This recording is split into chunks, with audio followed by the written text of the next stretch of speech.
سرکار مدینہ صلی اللہ تعالی علیہ وسلم ارشاد فرماتے ہیں کہ اگر کسی شخص کے پاس 3 بیٹی ہو، حدیث کا مفہوم ہے 3 بیٹی ہو،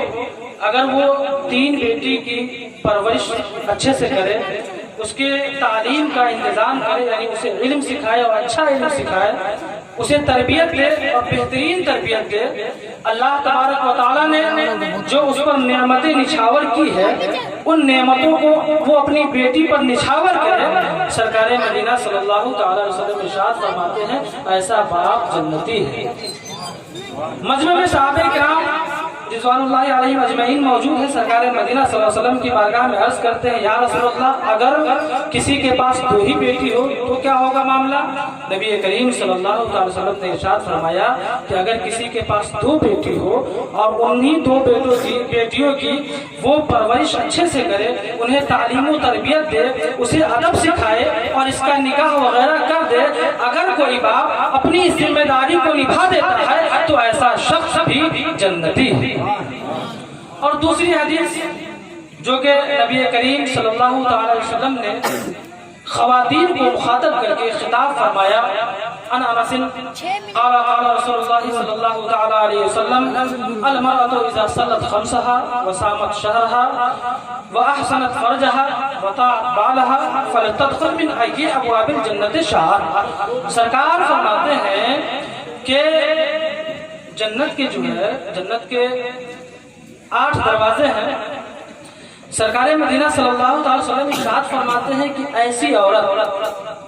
جن کے اندر یہ 4 چیزیں پائی جائے وہ جنت کے جس دروازے سے چاہے جنت میں داخل ہو جائے، چونکہ جنت کے دروازے 8 ہیں اور معاملہ یہ ہے کہ ایک دروازہ جو باب التوبہ ہے وہ ہمیشہ کھلا رہتا ہے، باقی دروازے بند ہوتے ہیں۔ سرکار کی حدیث ہے کہ جب رمضان کا مہینہ آتا ہے تو جنت کے تمام دروازے کھول دیے جاتے ہیں، جہنم کے دروازے بند کر دیے جاتے ہیں، شیاطین قید کر دیے جاتے ہیں، تو ایک دروازہ ہمیشہ کھلا رہتا ہے۔ مگر سرکار کی کیا حدیث سے آپ سماعت فرمائیں، سرکار فرماتے ہیں کہ جن عورتوں میں یہ 4 خصوصیت ہو، کون 4 خصوصیت؟ پہلی خصوصیت سرکار نے فرمایا صلت خمسہا، یعنی وہ 5 وقت کی نماز پڑھتی ہو، 5 وقت نماز پڑھتی ہو۔ چونکہ نماز کی اہمیت تو ایسے ہی بہت زیادہ ہے، اللہ تبارک و تعالیٰ پر ایمان لانے، رسول اکرم صلی اللہ علیہ وسلم پر ایمان لانے، ضروریات دین کو ماننے کے بعد جو سب سے بڑی ذمہ داری انسان پر ہے، چاہے وہ مرد ہو یا عورت کوئی بھی ہو، سب سے بڑا فریضہ اگر کوئی ہے تو وہ نماز ہے۔ تو سرکار فرماتے ہیں کہ عورت کے اندر اگر یہ خصوصیت ہو، پہلی خصوصیت حضور فرماتے ہیں کہ وہ نماز پنجگانہ کی پابندی کرتی ہو، یعنی نماز پنجگانہ پڑھتی ہو۔ دوسری صفت حضور نے فرمایا وصامت شہرہا، رمضان کے روزے کو رکھتی ہو۔ عورت اگر نماز پڑھتی ہو، دوسری صفت یہ کہ وہ رمضان کے روزے کو رکھتی ہو۔ تیسری صفت حضور صلی اللہ علیہ وسلم نے فرمایا وہ احسنت فرجہا، یعنی وہ اپنے عزت کی حفاظت کرتی ہو۔ پہلی صفت کیا ہے کہ وہ نماز پڑھتی ہو، دوسری صفت ہے کہ وہ رمضان کے روزے رکھتی ہو، اور تیسری صفت بیان کی حضور نے کہ وہ اپنی عزت کی حفاظت کرتی ہو۔ اور حضور صلی اللہ علیہ وسلم چوتھی صفت کے بارے میں فرماتے ہیں وطاعت بالہا۔ کیا مطلب ہے؟ اس کا مطلب یہ ہے کہ وہ عورت اپنے شوہر کی تابعداری کرتی ہو، اس کی پیروی کرتی ہو، اس کی فرما برداری کرتی ہو۔ چونکہ شوہر کی فرما برداری کرنا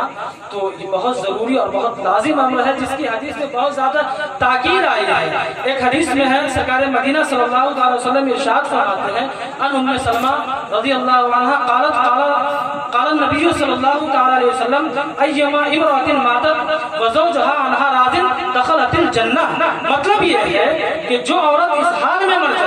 مر جائے اور اس کی صورت یہ ہو، اس کی حالت یہ ہو کہ مرنے سے پہلے وہ اپنے شوہر کی تابعداری کرتی تھی، مرنے سے پہلے وہ اپنے شوہر کی فرما برداری کرتی تھی، اس کی اطاعت شعاری کرتی تھی، سرکار فرماتے ہیں کہ اگر ایسی عورت مر جائے اور اس حال میں مرے کہ اس کا شوہر راضی ہو تو وہ عورت جنتی ہے۔ اور دوسری حدیث میں سرکار فرماتے ہیں وہی عورت اگر مر جائے اور اس حال میں مرے کہ وہ اس کا شوہر ناراض ہو، اس حال میں مرے کہ وہ شوہر کی نافرمانی کرتی ہو، اس حال میں مرے کہ وہ شوہر کی فرما برداری نہیں کرتی ہو بلکہ نافرمانی کرتی ہو، اور جب مری ہو تو معاملہ یہ ہے کہ اس کا شوہر ناراض ہو، تو اللہ کے نبی صلی صلی اللہ علیہ وسلم ارشاد فرماتے ہیں کہ ایسی عورت جہنمی ہے۔ تو حضور نے فرمایا کہ یہ 4 خصوصیتیں جس کے اندر ہو، جس کے اندر یہ 4 خصوصیت ہو، پہلی خصوصیت یہ کہ وہ نماز پڑھتی ہو، دوسری خصوصیت یہ کہ وہ روزہ رکھتی ہو، تیسری خصوصیت یہ کہ وہ اپنی عزت کی حفاظت کرتی ہو،